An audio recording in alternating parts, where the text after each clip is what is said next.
सुना होगा आपने, मीशो पर बिक्री के नकारात्मक पहलू भी होते हैं। हर प्लेटफॉर्म की तरह मीशो पर भी कुछ चुनौतियां हैं जिनका सामना सेलर्स को करना पड़ता है। मीशो पर सब स्मूथ नहीं होता सेलर्स के लिए। कई बार सेलर्स को ऐसी समस्याओं का सामना करना पड़ता है जो उनके व्यवसाय को प्रभावित कर सकती हैं।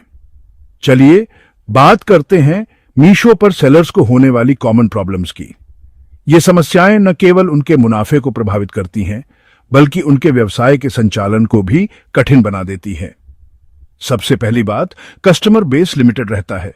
मीशो पर बहुत सारे कस्टमर्स नहीं होते, जिससे सेल्स की संभावना कम हो जाती है। मीशो पर ज्यादातर बायर्स प्राइस सेंसिटिव होते हैं, तो सेटिस्फैक्शन लेवल कम होता है। ये बायर्स अक्सर सबसे सस्ते डील्स की तलाश में रहते हैं, जिससे सेलर्स को अपने प्रोडक्ट्स की कीमतें कम करनी पड़ती हैं। दूसरी, कंपटीशन बहुत ज्यादा है। मीशो पर बहुत सारे सेलर्स होते हैं जो एक ही तरह के प्रोडक्ट्स बेचते हैं, जिससे कंपटीशन बढ़ जाता है। ज्यादा सेलर्स मतलब प्राइसिंग वॉर्स, जो आपके मुनाफे को कम कर देते हैं। सेलर्स को अपने प्रोडक्ट्स की कीमतें बार बार बदलनी पड़ती हैं ताकि वे कंपटीशन में बने रहें। तीसरी, प्रोडक्ट क्वालिटी और इन्वेंट्री मैनेज करना। हाई स्टैंडर्ड्स रखना और स्टॉक संभालना बड़ा सिरदर्द हो सकता है। सेलर्स को अपने प्रोडक्ट्स की क्वालिटी को मेंटेन करना पड़ता है ताकि वे कस्टमर्स को संतुष्ट कर सकें। हाई स्टैंडर्ड्स रखना और स्टॉक संभालना बड़ा सिरदर्द हो सकता है। चौथी, कमीशंस और फीस। मीशो पर बेचने के लिए सेलर्स को कमीशंस और फीस देनी पड़ती है, जो उनकी कमाई को कम कर देती है। ये आपकी कमाई को खा जाते हैं। प्रॉफिटेबल रहना मुश्किल हो जाता है। सेलर्स को अपनी सेल्स से मिलने वाले मुनाफे का एक बड़ा हिस्सा कमीशंस और फीस में देना पड़ता है। पांचवीं, टेक्निकल ग्लिचेस। बग्स और डाउन टाइम आपकी सेल्स को रोक सकते हैं और कस्टमर्स को परेशान कर सकते हैं। मीशो पर कई बार टेक्निकल इश्यूज आते हैं जो सेलर्स की सेल्स को प्रभावित करते हैं। छठी, रिटर्न और रिफंड की झंझट। मीशो पर रिटर्न और रिफंड प्रोसेस काफी उलझी हुई होती है, जिससे सेलर्स को काफी परेशानी होती है। उलझी हुई प्रोसेस आपकी जेब ढीली कर सकती है। सेलर्स को रिटर्न और रिफंड प्रोसेस में काफी समय और पैसा खर्च करना पड़ता है। सातवीं, कस्टमर सर्विस इश्यूज।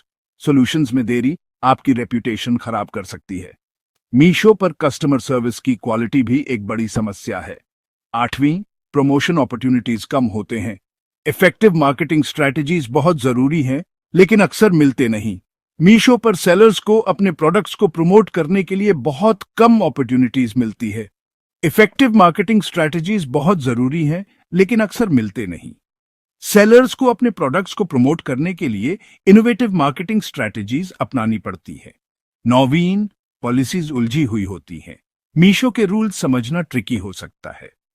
मीशो पर बेचने के लिए सेलर्स को कई पॉलिसीज और रूल्स का पालन करना पड़ता है, जो काफी उलझे हुए होते हैं।